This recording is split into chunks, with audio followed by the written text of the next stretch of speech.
Parfois, on peut se dire, bon, rechercher les personnes, d'accord, mais dans quel but? Pour pouvoir résoudre l'énigme, cette énigme qui consiste à retrouver les héritiers de la famille. On va la faire, non? Waouh. Sachez que votre père était le seul garçon de la famille. Ah bon? Oui, il y avait 3 filles. Love is just a word. Celle-ci, elle vaut le coup, hein. You took me and mine. Hop, le tableau généalogique. Chaque homme a une histoire exceptionnelle au fond de lui, un parcours, des anecdotes. C'est émouvant. Sa mère l'aurait abandonné. Chaque famille a son secret. S'il y a testament, c'est forcément là. Ah, je l'ai. C'est une vraie enquête de police. La destination est sur votre gauche. C'est une aventure qui ne s'arrête jamais. Bonjour, monsieur. Est-ce qu'il se souvient quand elle est partie en France? Et puis, il faut être pugnace. Je l'ai trouvé. Ah, super. Au final, la vie de quelqu'un va changer. Extraordinaire comme phrase. Les biens peuvent représenter plus d'1 million. Je n'y crois pas. J'ai une petite retraite, c'est certain que pour moi, c'est une somme très importante. La vie te réserve parfois ce genre de choses, même si c'est dans la douleur. Bravo pour votre travail. Chapeau.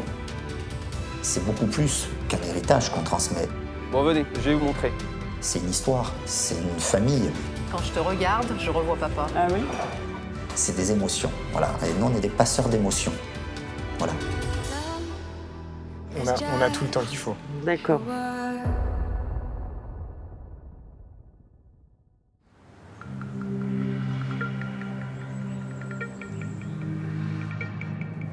Dans la région du Mans. Il y a des dossiers qui marquent la vie. Chaque homme a une histoire exceptionnelle au fond de lui, un parcours, des anecdotes. Et quand on ressort d'un dossier, on est enrichi de toutes ces rencontres que l'on a pu faire.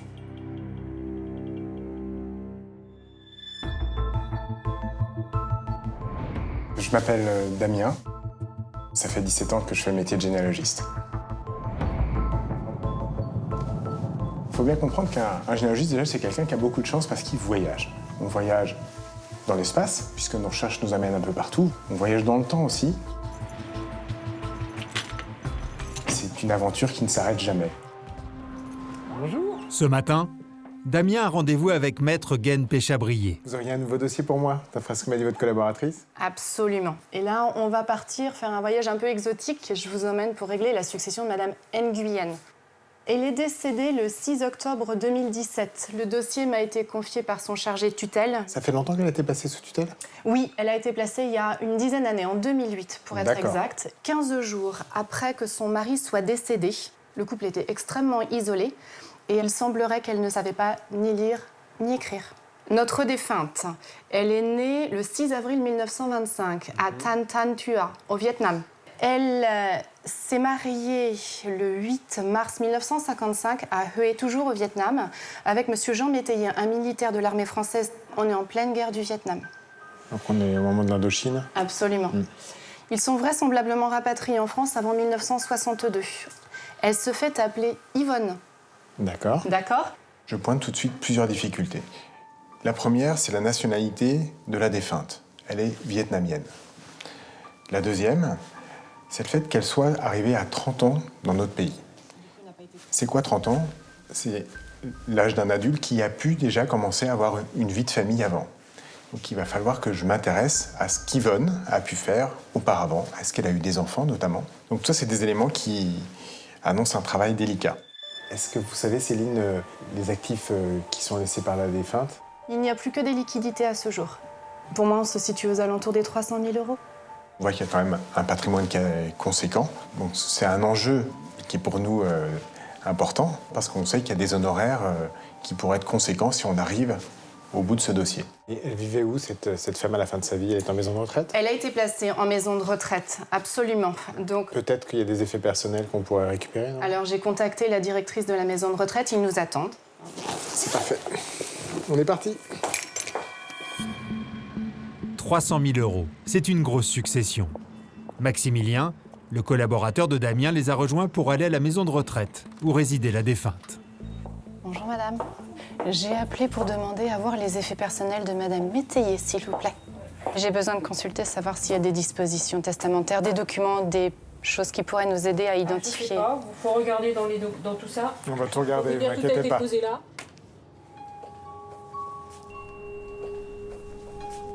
Tout de suite, je me rends compte qu'il reste de 92 ans de vie d'Yvonne, simplement 3 sacs poubelles avec ses affaires dedans.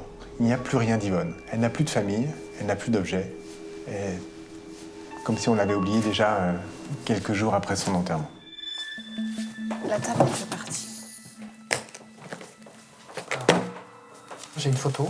Ah, super. Ah ben voilà, moi j'ai une photo de son mari et d'elle. On voit les médailles militaires, donc bon, c'est ça. On confirme bien dans l'idée qu'il était dans l'armée. Je vais regarder si au dos des photos, il n'y a pas quelque chose, parce que parfois on a des renseignements. Non, il n'y a rien de lui. Bon là, il n'y a rien du tout. Et pour nous, très peu d'éléments qui nous permettront d'avancer dans les recherches. Parce qu'une photo, ça ne nous donne pas d'éléments pour progresser. Damien et Maximilien poursuivent leurs investigations à l'état civil. En vain.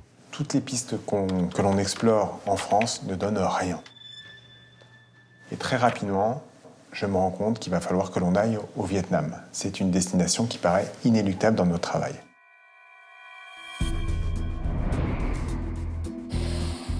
En matière de succession, il y a des recherches qui plongent les chasseurs d'héritiers dans les heures les plus sombres de l'histoire. C'est ce que vont vivre Aude et ses collaborateurs à Paris.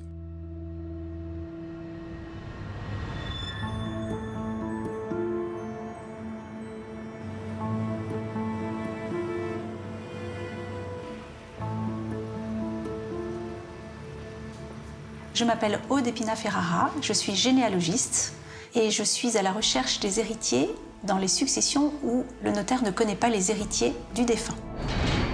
Aude a rendez-vous avec Estelle. Sa cousine germaine, Ruth, vient de décéder à l'âge de 90 ans.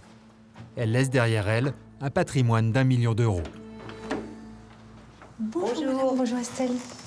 Ravie Ça de va? vous voir. Oui, très bien. Et Enchantée. vous? Ça va, merci. C'est gentil de me recevoir. Estelle est aujourd'hui la seule héritière connue de la défunte. Mais elle n'est peut-être pas la seule. Aude enquête pour savoir s'il en existe d'autres. Je vais me permettre de vous poser quelques questions. D'accord. Ça, c'est Ruth. Ça aussi, Ruth. Plus D'accord. jeune. Ah, c'est une jolie femme. Donc, je souhaiterais que vous puissiez me parler un petit peu de la défunte, de Ruth. Ruth est ma cousine germaine. D'accord. Sa maman et mon père Étaient frères et sœurs. Elle est décédée d'Alzheimer. D'accord. Et donc, c'est vous qui vous en êtes occupé sur ces voilà. dernières années. Oui. Je m'étais dit, je peux pas la laisser tomber comme ça. Il n'y a personne d'autre. Il n'y a pas d'autre famille, il n'y a personne d'autre. Moi aussi, c'était la seule famille qui me restait. Oui, la seule. Parce que tout le monde a été déporté. Oui. Toute la famille avait été exterminée. Estelle, Ruth et la mère de cette dernière sont des survivantes de la Shoah. Leur famille, juive polonaise, a été déportée et exterminée pendant la Seconde Guerre mondiale. Je suis née à l'époque de la guerre, le 19 juin 1942, dans une région qui était occupée en Normandie, à Avranches exactement. Mon papa a été arrêté par la Gestapo, le premier, juste un mois après ma naissance. Et ma mère a été arrêtée avec mon frère quand j'avais 3 mois.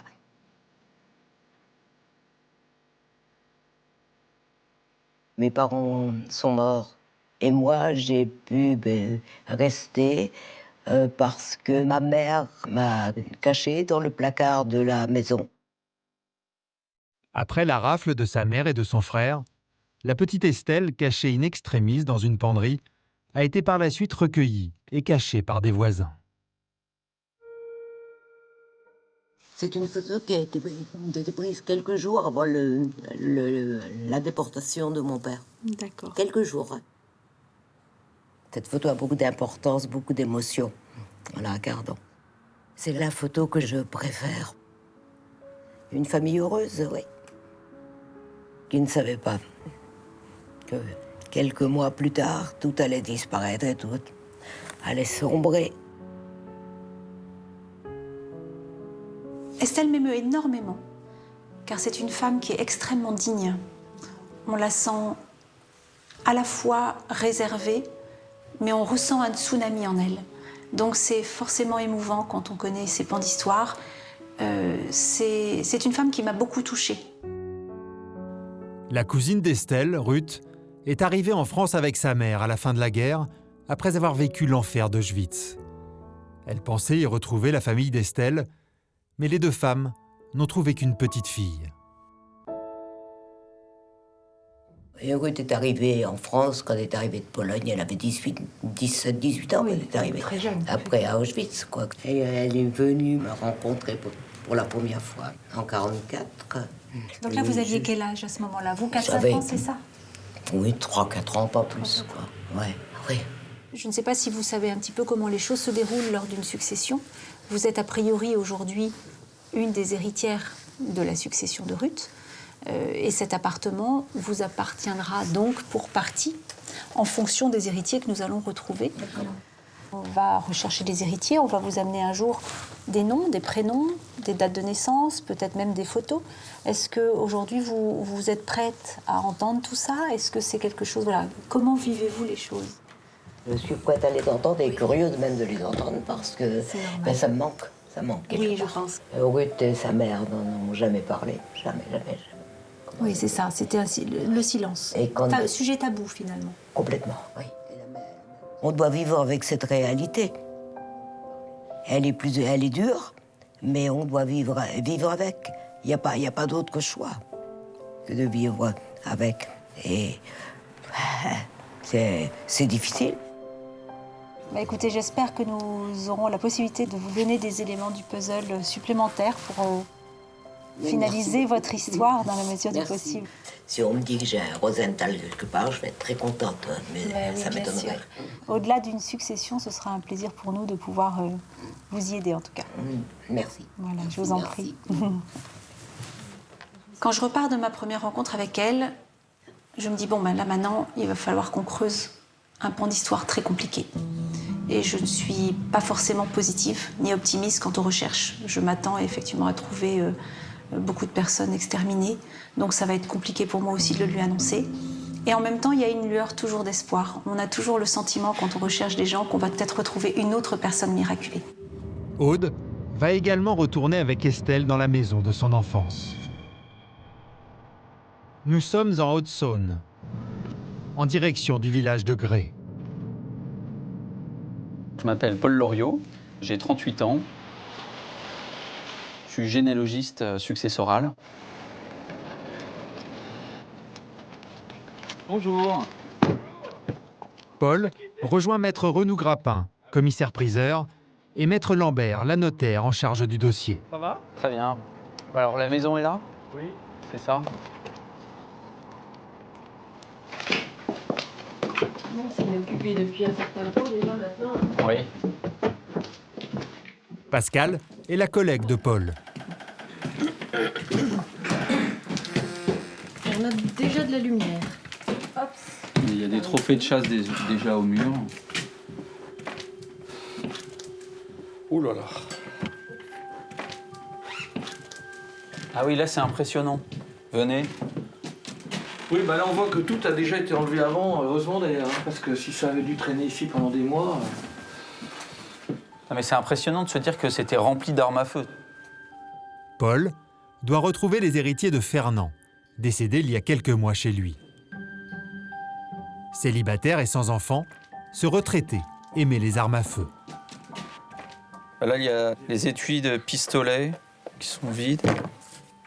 Là, il y en a vraiment partout. Regardez, là, il y avait même dans cette boîte-là tous les ustensiles pour faire ses cartouches. Je découvre un passionné, non pas de chasse, mais d'armes à feu. Ça rend même un peu mal à l'aise. C'est étonnant.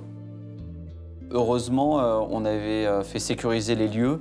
La police a récupéré toutes les armes à feu. C'était sa vie, hein? Mais en fait, la salle à manger était son repère de chasse. Vous aviez à la fois toutes les armes, toutes les cornes, tout le matériel, et puis le bar aussi. Oui, donc il devait inviter ses copains pour parler de ses journées de chasse. Cet intérieur-là, c'était son monde. Ouais. Comme il y a des gens qui ont leur monde autour des dames, autour de poupées anciennes, autour de l'horlogerie. Moi, j'ai déjà vu des intérieurs comme ça, vous avez 40 coucous. Ouais. Donc après, c'est toute une question. 40 coucous, c'est pas pareil qu'une centaine d'armes à feu. Hein. Bon, ben là, on va compter un petit peu le nombre de râteliers. Alors, on a 4, 5, 6, 7, 8, 17 râteliers. 30 € pour le lot. Ça, ce sont des cornes. Les armes à feu et le mobilier constituent le seul patrimoine de Fernand qui n'était pas propriétaire des lieux. Oui, semble-t-il. Alors, chambre, on va mettre 4 armoires. Années 30-40. Ça n'a pas grande valeur, ça. On va mettre 30 € pour le lot. C'est honteux, mais ça vaut pas plus cher. Il faudra avoir les armes pour voir véritablement s'il y a des choses qui sortent un petit peu de l'ordinaire ou si on est vraiment sur des choses extrêmement classiques. Paul n'a aucune information sur la famille du défunt. Il cherche la moindre piste qui le mènera sur la trace de potentiels héritiers. Bonjour. Bonjour monsieur. Paul Loriot. Enchanté, généalogiste. Jean-Marie habite juste en face. Avec Pascal, on fait le choix de faire le tour des voisins et de nous parler un peu de Fernand. Il faut que je prenne le maximum d'informations pour retrouver l'ensemble de ses héritiers. Vous l'avez connu, Fernand? Moi, j'ai très bien connu Fernand, puisqu'il est au village depuis 1972. On se connaissait très très bien, mais il était solitaire quand même. Vous alliez chez lui dans cette pièce, vous aviez vu toutes les armes à feu? Oui. D'accord. Je connaissais très bien sa collection. Et les gens n'avaient pas peur du fait qu'il ait autant d'armes chez lui? Non. Au contraire, il aimait les montrer. C'était pas un mauvais bougre. C'est amusant parce que vous en parlez avec beaucoup de tendresse. Les gens l'aimaient bien. Non, mais les gens l'aimaient bien. J'arrive chez ce voisin en me disant que Fernand aime les armes à feu, avec une image un peu spéciale. Et en discutant, il nous explique que c'est quelqu'un de très sympathique et il avait juste une passion un peu différente des autres. La première question qu'on a envie de vous poser, c'est est-ce qu'il avait de la famille connue? Oui, il avait a priori une assez grande famille. D'accord. Mais il était sa famille, il la fréquentait pas. Il savait même pas où elle était exactement. D'accord. Et il est venu dernièrement chez nous des gens de Côte d'Or. Qui donc avaient entendu parler de la succession, quoi. Puis bon, ils sont repartis. Vous avez les coordonnées de ces gens-là, qu'on puisse les contacter ou pas? Oui. Vous pourrez nous les donner, comme ça on les appellera, ça pourra nous aider, nous, pour aller plus vite dans la recherche et dans la recherche des héritiers. Dès qu'on est dans un petit village, d'aller chez les voisins en posant les bonnes questions, on a de temps en temps les réponses à nos questions. Si les chasseurs d'héritiers sont avant tout des enquêteurs, leur périmètre d'action est sans frontières.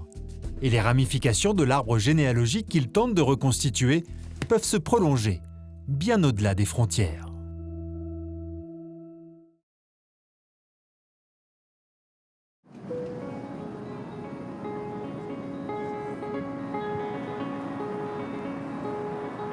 Damien poursuit sa quête à la recherche des héritiers d'Yvonne, cette femme décédée seule en maison de retraite. En France, les recherches n'ont rien donné. Le généalogiste s'envole alors pour le Vietnam, le pays qui a vu naître Yvonne. Je suis un petit peu inquiet parce que je me dis que la tâche va être difficile. On part juste avec un lieu de naissance de la défunte, un lieu de mariage aussi, et ce sont les seuls éléments qui nous permettent d'avancer dans le dossier.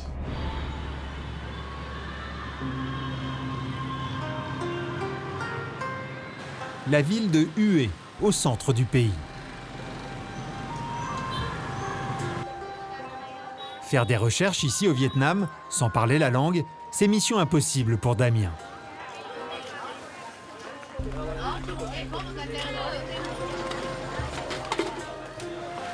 Dang, son correspondant local, va lui servir de guide et d'interprète pendant son séjour. Bon, donc, je te dis un grand merci, parce que sans toi, je suis perdu ici. Hein. Merci de rien.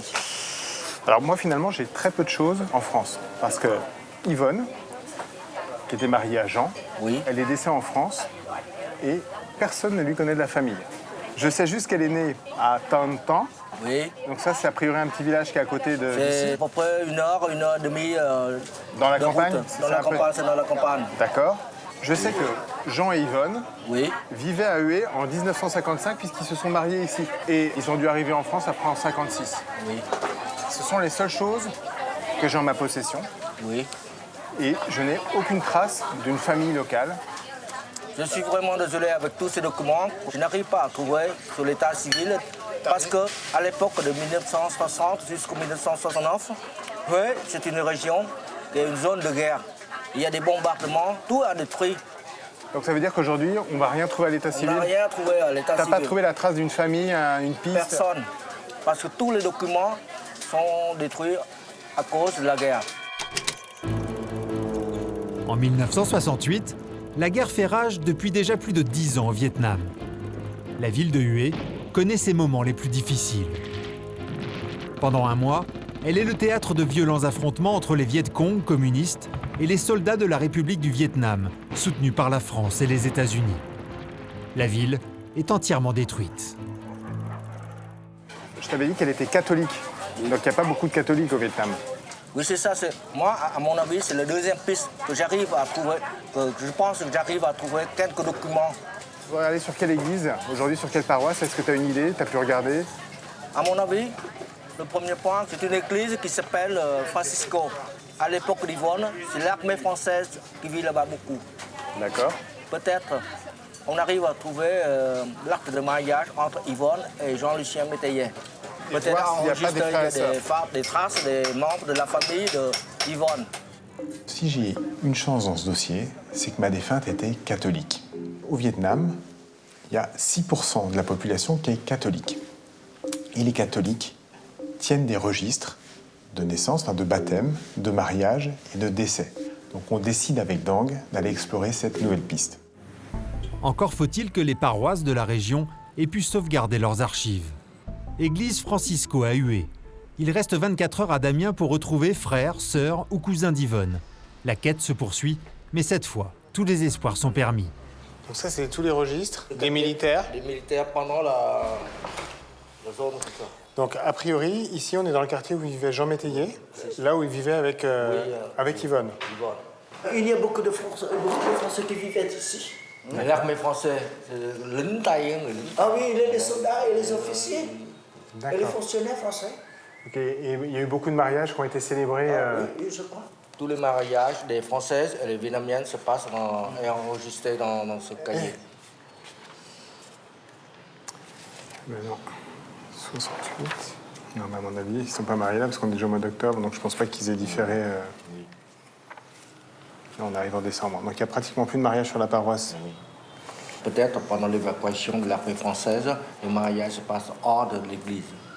Oui, parce que je pense qu'ils se sont mariés à un moment où il y avait un conflit. Je ne suis pas certain qu'ils se soient mariés à l'église. Mais c'est chou blanc. J'essaie de téléphoner à un laïc qui vivait à Saint-Croix. Allô? Connais-tu une certaine Yvonne Nguyen? Elle a vécu à Tan et s'est mariée avec un Français. Oui, je la connais bien. C'est la sœur de mon beau-frère. Es-tu disponible maintenant? Oui, je peux passer. Ok, super. Est-ce que vous avez disposé à quelques minutes, non? Oui. D'accord. Oui, tout à fait. Oui.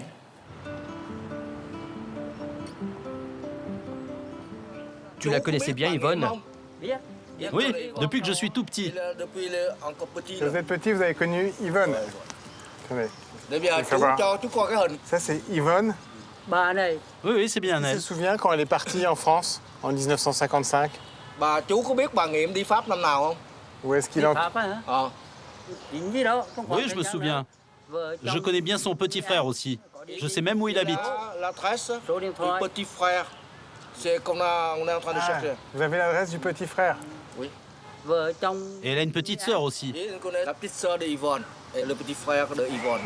Ça fait longtemps qu'il les a vus, la famille? Chú gặp ông Xứng lâu chưa? Il y a environ 1 an. L'année dernière. D'accord.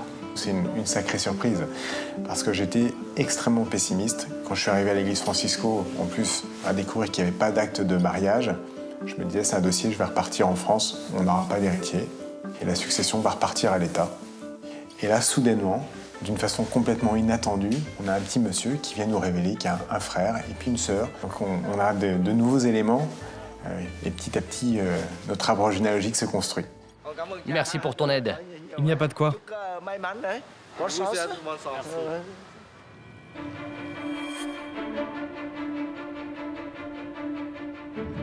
À Paris, Aude poursuit aussi son enquête pour savoir si Estelle est la seule héritière de Ruth. Les 2 cousines ont perdu toute leur famille dans les camps de concentration pendant la guerre. Je donne forcément ce dossier en recherche à notre service urgent. Je le confie à Hervé d'abord, pour toute la partie française. Je m'appelle Hervé, je suis généalogiste depuis 26 ans. Dans une carrière de généalogiste, il y a des dossiers qui marquent plus que d'autres. Là, dans l'histoire d'Estelle et de Ruth, c'est particulier et ça touche plus un généalogiste qu'un dossier lambda. Aude a également fait appel à une spécialiste des recherches généalogiques en Pologne. Je m'appelle Marguerite, je suis généalogiste depuis 13 ans. Je reçois un arbre très succinct. J'ai Estelle sur le tableau. C'est tout. Quand on découvre l'histoire des villes habitées par les Juifs en Pologne, une idée immédiate vous vient à l'esprit. Bon, je ne trouverai aucun vivant. Aucun. Mais nous faisons le maximum jusqu'au bout. Marguerite appelle son correspondant en Pologne. Salut Paweł. Salut. Je t'appelle pour le dossier. On avait un point d'interrogation par rapport à une tante maternelle, Sura Rosenthal. Je pense que la réponse peut se trouver à Łódź, en fait. Parce que Thomas, je trouve que tu as tout regardé. Confirme-moi. Oui, je te confirme.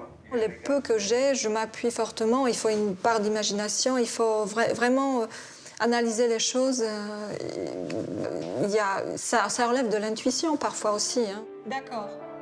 Pendant que Marguerite fait des recherches du côté maternel de la défunte en Pologne, Hervé, lui, enquête sur la branche paternelle. De ce côté, des membres de sa famille ont immigré en France avant la guerre.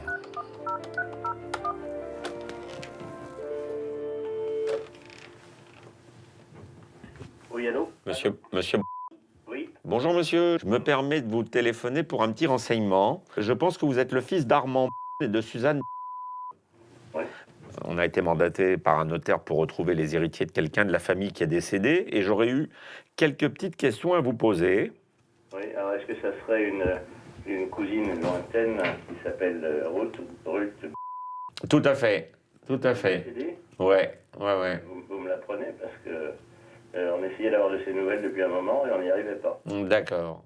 Alors, j'avais une question à vous poser. Est-ce que votre père avait des frères et sœurs? Non. Il était fils unique? Oui. D'accord.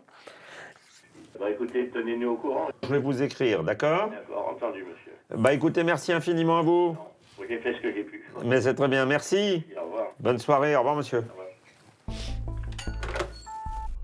Les recherches dans cette ligne s'annonçaient assez compliquées. En fait, pour l'instant, j'ai 3 héritiers, 2 héritiers dans la ligne paternelle du défunt et une héritière, une cousine, dans l'autre ligne. Avranches, dans la Manche. C'est ici, dans cette maison, que la famille d'Estelle a été raflée puis déportée en 1942. Depuis que sa cousine Ruth est morte, Estelle éprouve le besoin de revenir sur les traces de son passé. J'ai dit c'est ouvert. T'as pas entendu. Bonjour. Comment vas-tu? Ça va. Bonjour. Ça va? Wow. Super. Oui. En pleine forme. Oui. Louis et Marie, 90 ans, étaient à l'époque des voisins de la famille Rosenthal. Ils habitent aujourd'hui la maison. Je suis venue à cause de Ruth, de ma cousine aussi. Ah oui, c'est ça, il y a eu le décès? Ouais. Alors, à quel moment qu'elle est décédée? Le 7 mai. Ah oui. Tu n'as plus de famille à Paris? Non. On va pouvoir discuter. Je comprends quand même. Louis et Marie sont les seuls témoins de la tragédie des Rosenthal. Quand les parents d'Estelle ont été arrêtés par la Gestapo, ils avaient 18 ans.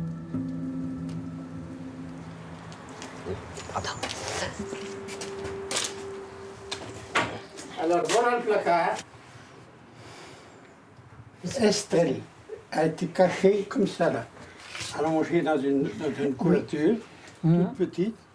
Et le placard était fermé à demi comme ça.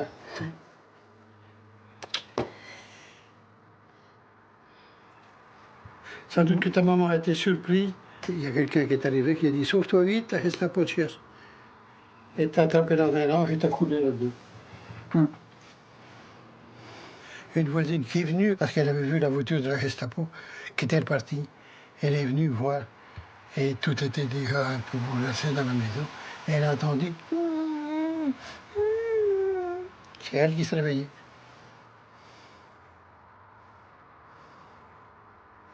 C'est comme ça qu'elle a été sauvée. C'est en train de le remporter, c'est sûr. Heureusement que la maman a eu l'idée, parce que qu'est-ce que tu serais devenu, tu serais plus là. Hein? Oui, on l'a sacrifié, il ne voulait plus voir de juge dans la région. On m'a sauvé la vie, mais d'un autre côté, on m'a volé mes parents aussi. Mais ça, je n'y peux rien. Nous, on a été beaucoup marqués par cette absence-là. On a pleuré puis d'un coup. Mais le pire, le plus traître de tout, c'est que ce soit des gens de la branche qui les ont dénoncés. Alors ça m'est resté en travers.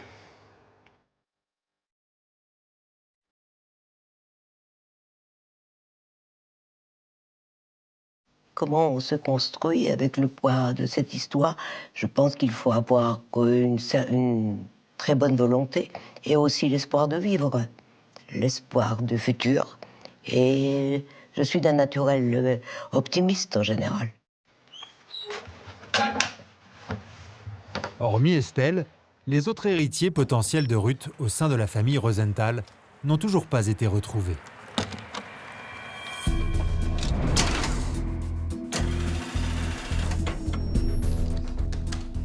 En matière de généalogie, les biens laissés derrière eux permettent souvent de se faire une idée du profil des défunts. C'est le cas pour celui qui concerne le dossier de succession que Paul et son équipe ont à traiter.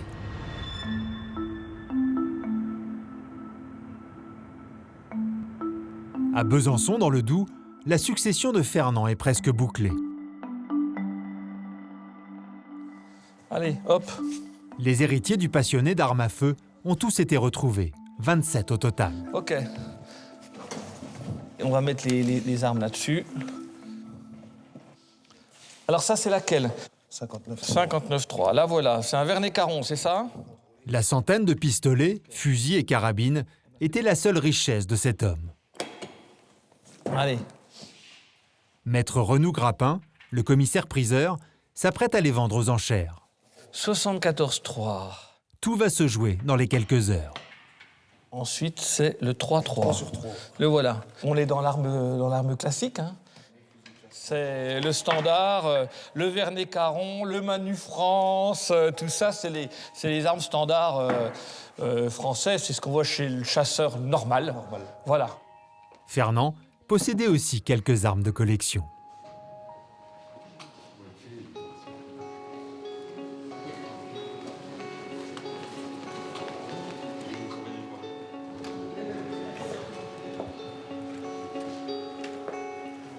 Bonjour maître, comment allez-vous? Ça va, très bien, bonjour. Bon. Eh ben voilà, tout est là. Hein. C'est impressionnant. Donc là, on voit en fait tous les fusils qui n'étaient pas dans la salle à manger de Fernand. Voilà, tous ceux qui avaient tous les été emplacements emmenés, vides. Tous les emplacements vides, voilà, ils ont été ramenés par l'armurier. Ça vaut quoi à peu près à l'unité? Entre 80 et 150 €. D'accord. Donc en fait, c'est sur le nombre qu'on risque de gagner un peu d'argent. Oui. On n'aura pas de surprise mirobolante, à part une qui sort un petit peu de l'ordinaire. C'est un système un peu spécial de chargement, vous voyez. Elle se démonte, en fait, par là. Ça se coupe ici. Vous voyez, c'est pas une arme qui se casse. Et donc ça, vous pensez qu'elle va se vendre à peu près? Je pense que ce sera peut-être la mieux, peut-être dans les 250, 300, 350 euros. Ok. Donc en fait, le plus grand trésor de Fernand, c'est une arme à 300 euros. De ce qu'on voit, oui. Ouais.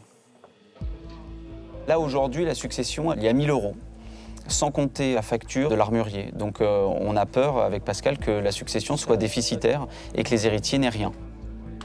C'est un moment assez crucial. Le commissaire-priseur doit toucher un maximum de chasseurs. Et est-ce que ça va fonctionner? On ne sait pas. Là, c'est vraiment qui tout double. Hein. Christine est l'une des 27 héritières de Fernand. Elle ne connaissait rien de la vie de cet homme. Elle a souhaité assister à la vente. C'est la poudre, ça. C'est les plombs. La poudre, elle est là. Mais dis donc, il en avait un sacré paquet. Venez, Jean-Marie, je vais vous présenter Christine. Christine, c'est donc une des héritières de Fernand. Jean-Marie, son voisin et ami, a également fait le déplacement. Christine, tenez, je voulais vous présenter Jean-Marie, les voisins de Fernand. Bonjour. Plus proche voisin. Oui, plus apparemment. proche et surtout très amis. Et très amis. Mon mari. Bonjour, enchanté. Vous ne l'avez pas connu? Non, du tout. Oui. C'était un homme de la campagne. Il aimait les forêts, il était omnubilé avec les armes. Oui, apparemment, les armes. Oui, on s'en découvert. J'ai apporté quelques photos parce que vous n'avez pas... Du tout, j'ai rien. Alors voilà Fernand. D'accord. Là. Oh. Ah, on dirait Gérard. Ah, il ressemble bien à... Ah, ouais. Il ressemble... Du cousin de mon papa, on retrouve bien le... Vous voyez, là aussi. Ah oui, oui, c'est impressionnant. Oui. Ouais. Voilà. Et puis là, c'est quand il allait au sanglier, apparemment. Ah oui. C'est génial, quoi. Donc en fait, quand il travaillait pas à la ferme, il chassait. Ou il allait au bois. Voilà. D'accord. Lorsque l'on a contacté les héritiers, Christine, elle s'est tout de suite très intéressée à Fernand. Elle m'a dit, mais moi, je vais toucher de l'argent, d'accord, mais qui était Fernand? Comment était-il? Transmettons sa mémoire. Et il a toujours été seul, enfin, hormis les amis ou... D'accord. Si, il a eu une petite copine. Ah. Mais en dernier, les dernières années. D'accord. Donc en fait, il n'était pas si seul que ça? Non, il n'était pas seul. Il était bien à peu près avec tout le monde. D'accord. Donc quelqu'un de gentil, même si c'était un homme des bois et de la chasse, il était quand même... Il avait un certain caractère et puis il avait une bonne tête, mais bon... Un peu bourru, on disait. Mon mari a une famille beaucoup plus... Ils se voient tout le temps, en fait. Donc, tout se transmet automatiquement avec les enfants, alors que nous, on ne se voit quasiment pas dans la mienne. Et du coup, c'est très agréable de pouvoir transmettre aux enfants qui voient qu'ils n'ont pas que la famille du papa. Il y a aussi, finalement, un petit peu de la famille de la maman aussi, de l'autre côté. Parce que moi, mes parents sont décédés, donc c'est compliqué de transmettre quelque chose, quoi. Aujourd'hui, c'est un puzzle qui est presque finalisé. La mémoire est transmise d'avant à l'après et je pense que Christine va transmettre ça à ses enfants. Alors les machines à coudre, ça m'a fait mal au... Ce sont des gens qui se retrouvent, qui retrouvent leurs racines. Et donc maintenant on attaque cette collection d'armes de chasse pour... Si la vente ne dépasse pas les 10 000 euros, Paul devra annoncer aux héritiers qu'ils ne toucheront rien. Quant à lui, il ne pourra pas couvrir les frais qu'il a engagés. Une situation assez fréquente pour les chasseurs d'héritiers. On commence les enchères à 50 euros pour ce fusil manu-arme moderne. 50 euros pour ce fusil.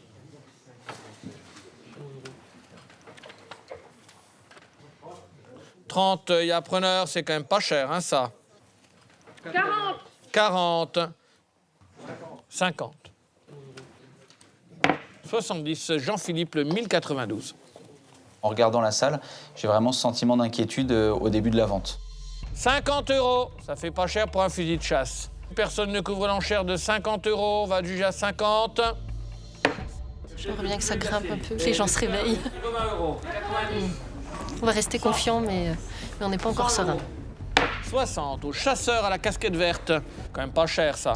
160 90, le sweatshirt, 90. 100, le 1045. 60, c'est donné, ça.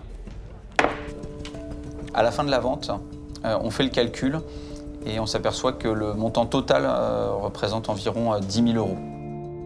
Les 27 héritiers, ils ne toucheront pas plus de 100 euros par personne.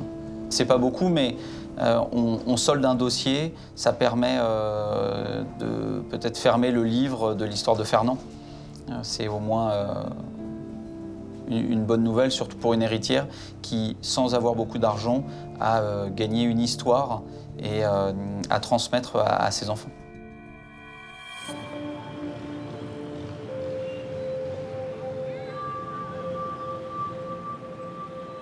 Retour à Hue, au Vietnam.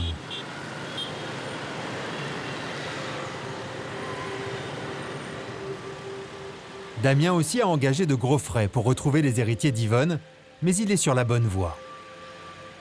Il sait à présent qu'elle a eu un frère et une sœur qui sont aujourd'hui toujours en vie.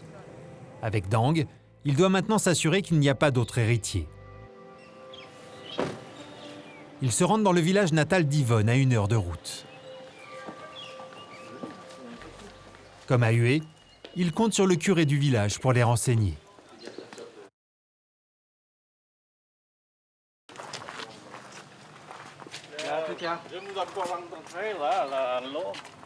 Bonjour mon père, Damien Gérard. Je vous présente M. Gérard.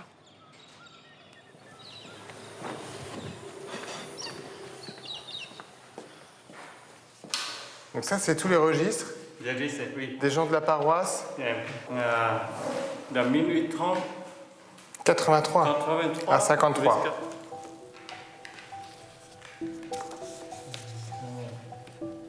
Pendant la guerre, certains fidèles, et surtout les curés et les prêtres de cette région, amènent tout ça dans des sacs à ballots et le cours pour évacuer. Pour que les Viet Cong ne récupèrent pas les documents. Ouais, bah, j'ai beaucoup de chance. Hein. Voilà. Ah, super. Oui, sa mère, il était mort là. 1964.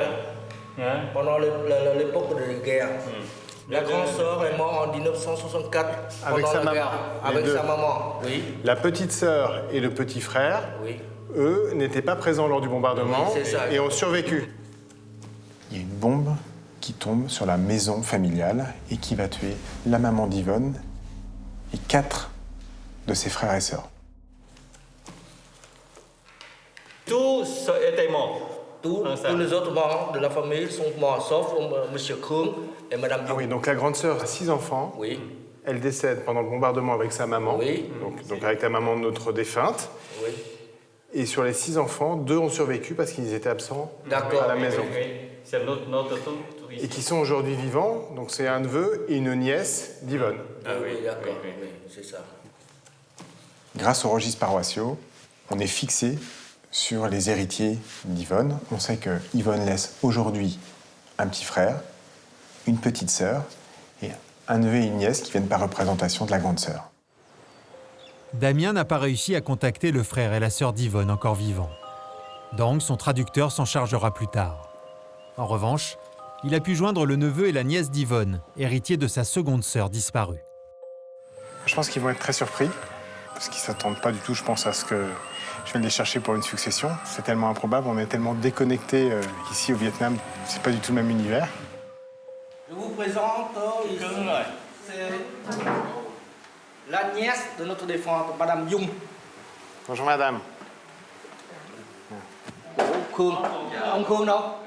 Ông Khương chứ. Bonjour monsieur. Ici c'est le neveu. Alors, déjà je vais expliquer, donc je m'appelle Damien et je suis généalogiste successoral. C'est un métier qui existe en France. Voilà. Donc, Dans la loi française, s'il n'y a pas d'héritier connu, c'est l'État qui récupère l'argent de la défunte. Damien est venu jusqu'ici, à Hue, pour retrouver les héritiers d'Yvonne. Monsieur Damien est un homme providentiel. j'ai une photo que j'aimerais vous faire voir. Voilà. Vous la reconnaissez? Oui. On reconnaît ses yeux. Oui. Et ça, c'est Monsieur Métayer, c'était le mari. Lui, c'est son mari. Oui. Est-ce que vous savez si elle avait eu des enfants? Yvonne a eu des enfants. Non. Il n'a pas des enfants ici. Nghiễm, parce que premier mariage, elle est échappée de sa village pour aller au cité, où se rencontre monsieur Gérard. Donc elle avait eu un premier mari, elle n'avait pas voulu de son premier mari. Oui. C'est sa famille qui avait choisi? Oui, elle l'a choisi. Finalement, c'est en rencontrant les héritiers que j'ai connu l'histoire d'Yvonne. C'était une femme de conviction. Lorsqu'elle a 20 ans, ses parents se disent qu'elle est en âge de se marier et lui choisissent un mari. C'est un paysan qui travaille à côté de chez elle, dans la rizière d'à côté. Et là, en pleine cérémonie, Yvonne dit « Non, je ne veux pas de ce mari ». Il faut imaginer l'humiliation de la famille. Derrière ce coup d'éclat, elle va inscrire la suite de son histoire. Elle est obligée de quitter le village, elle est bannie, elle est en disgrâce. Donc elle s'en va à Hué et un jour, elle va croiser le chemin de Jean. Ils vont tomber amoureux et puis elle repartira après en France comme on connaît l'histoire. Moi, j'ai préparé des documents en vietnamien qui permettront de faire valoir leurs droits dans la succession. Voilà, donc ce sera moi qui vais les représenter. Et une fois que toutes les démarches auront été faites, on adressera les fonds au Vietnam. C'est une succession où il y a au moins 200 000 euros à ma connaissance.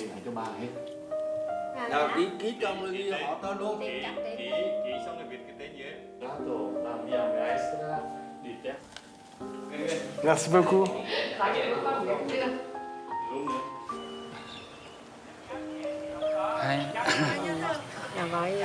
C'est vraiment incroyable de recevoir un tel héritage, sans avoir rien demandé. C'est comme un don de Dieu. Et je le remercie.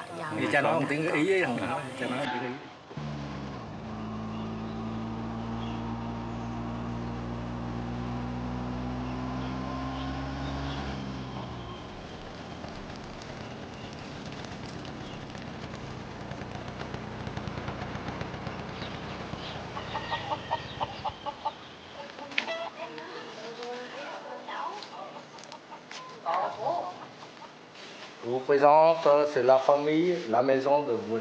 Kuhn. Je suis ravi de découvrir la maison. Les neveux et nièces vont toucher chacun à peu près 30-40 000 euros.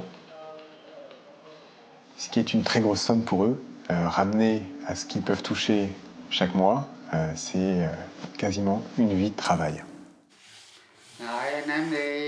Nous sommes vraiment très heureux. Car grâce à cet héritage de notre tante, nous allons pouvoir améliorer le quotidien de toute la famille. Nous allons pouvoir acheter de nouvelles terres pour cultiver le riz, ainsi que des cochons et du bétail, et aussi agrandir notre exploitation et assurer un avenir à nos enfants. Je suis très content pour eux. Et je vais tout mettre en œuvre en France pour que ça aille vite. J'espère dans 6 mois, ou pour la fin de l'année, les choses seront terminées, qu'ils auront l'argent sur leur compte. C'est une famille qui avait été traumatisée par la guerre. Et puis aujourd'hui, je vais leur apporter un héritage qui va leur changer la vie. Au revoir, madame. Moi aussi. Au revoir, monsieur. Les neveux et nièces d'Yvonne toucheront donc un héritage de 40 000 euros chacun. Quant à son frère et sa sœur, leur part respective sera de 80 000 euros.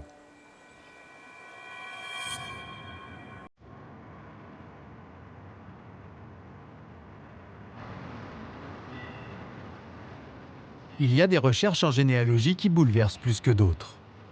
Après plusieurs mois d'enquête, Aude et son équipe ont reconstitué le parcours tragique de la famille de Ruth, la défunte, et de sa cousine. Aude et Marguerite, chargées des recherches en Pologne, s'apprêtent à révéler à Estelle les résultats de leur travail. Bonjour. Ravie de vous revoir. Enchantée, bonjour. Merci beaucoup de nous recevoir. Bonjour. Voilà, on revient avec notre dossier. Merci beaucoup. Vous vous souvenez de la dernière fois qu'on s'était rencontrés, vous m'aviez expliqué un petit peu votre parcours, le parcours de la défunte. Et aujourd'hui, on va pouvoir vous révéler un petit peu sur votre famille. Merci. Voilà. Merci. Donc, les recherches ont été faites en Pologne. Oui. Nous avons pu retrouver l'acte de mariage de vos grands-parents paternels. Formidable. Votre grand-mère paternelle, de son nom de jeune fille, Rivka Gitla. Nous avons pu trouver sa demande de carte d'identité où apparaît sa photo. C'est la photo de votre grand-mère. Waouh. Vous allez enfin pouvoir mettre un visage sur ça. Ben oui, c'est vrai. Elle était de petite taille, elle était châtain, elle avait les yeux noisettes et le visage ovale. Elle était veuve, hein, déjà, depuis longtemps. Oui. Ah bon, donc elle s'est occupée de ses enfants. De ses enfants, de mon père et de la mère de Ruth, quoi. Voilà, c'est ça. Sachez que votre père était le seul garçon de la famille. Il n'y avait que des filles. Ah bon? Oui. J'ai d'autres documents concernant vos tantes paternelles. C'est une sœur de votre papa. Rachel Rosenthal. Rachel, oui. Rachel. Elle habitait avec sa mère pendant la guerre. Elles sont parties toutes les deux en novembre 42 dans une direction inconnue. Sauf que vous savez, à Thomas Chouf, ah oui, elles sont parties au camp de Treblinka. C'est un camp d'extermination. Oui, oui. Il y avait une autre tante encore.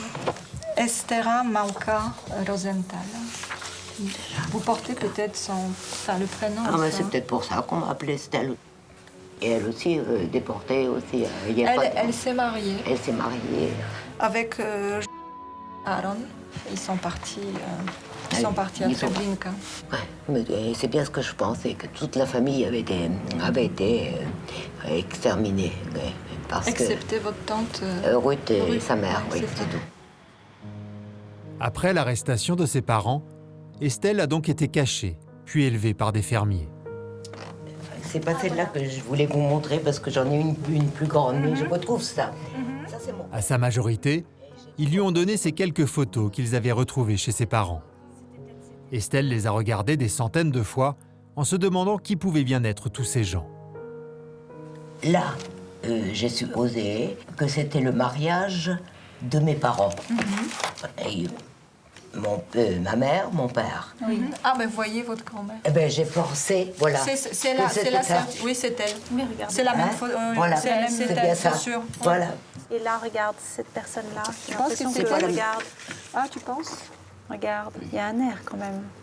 Je sais pas. Il y a forcément les sœurs. Si c'est son mariage, la maman est là, il y a les sœurs qui sont là. Oui, c'est ça. Pour moi, c'est la sœur. Voilà, il y en a une là. Je pense. C'est votre. Mais il y a forcément les sœurs de votre. Il y a forcément les sœurs de votre Rachel. papa. Je pense que c'est Rachel. Mariage. Bah oui. Et ces histoires sont passionnantes parce que voilà, elles s'inscrivent dans la grande histoire. C'est des histoires très émouvantes pour nous parce que notre travail de généalogiste successoral prend une autre dimension, je dirais. Parfois, on peut se dire, bon, rechercher les personnes, d'accord, mais dans quel but? Et finalement, je me rends compte qu'à chaque fois qu'on retrouve des héritiers, on recrée une histoire et parfois on permet aux gens de se construire véritablement. Bravo pour votre travail. Chapeau. Que je continue à découvrir comme ça, c'est magnifique, quoi. Ouais, c'est extraordinaire. Et c'est là où c'est dommage que Ruth n'ait rien dit, que sa mère n'ait rien dit. Peut-être qu'elle ne voulait pas non plus se remémorer ça, ou non plus. Et du côté alors... Du côté nous avons retrouvé 2 cousins en 5e degré. À l'heure d'aujourd'hui, vous êtes héritière et 2 cousins le sont également. D'accord, d'accord. En attendant cet appartement, il faut le laisser en l'état. Surtout, vous ne touchez absolument à rien. Les meubles seront très probablement prisés par un commissaire-priseur en temps et en heure. Et à ce moment-là, tout le monde décidera du devenir et de l'appartement et du mobilier. D'accord. Voilà, donc aujourd'hui, il est important que vous ne touchiez à rien et que les choses se fassent ultérieurement avec l'ensemble des héritiers. D'accord. D'accord. Merci beaucoup. Merci. À bientôt. Bon après-midi, bonne fin de journée. Merci beaucoup et à très bientôt. Au revoir. À très bientôt. Merci beaucoup. Dans quelques mois, l'appartement de Ruth sera vendu, comme tout son mobilier et ses souvenirs. Il y a une partie de l'histoire qui s'en va. Pour moi, elle est un petit peu difficile personnellement parce que c'est la dernière Rosenthal qui s'en va, ça oui. Mais c'est comme ça aussi. C'est la logique de la vie.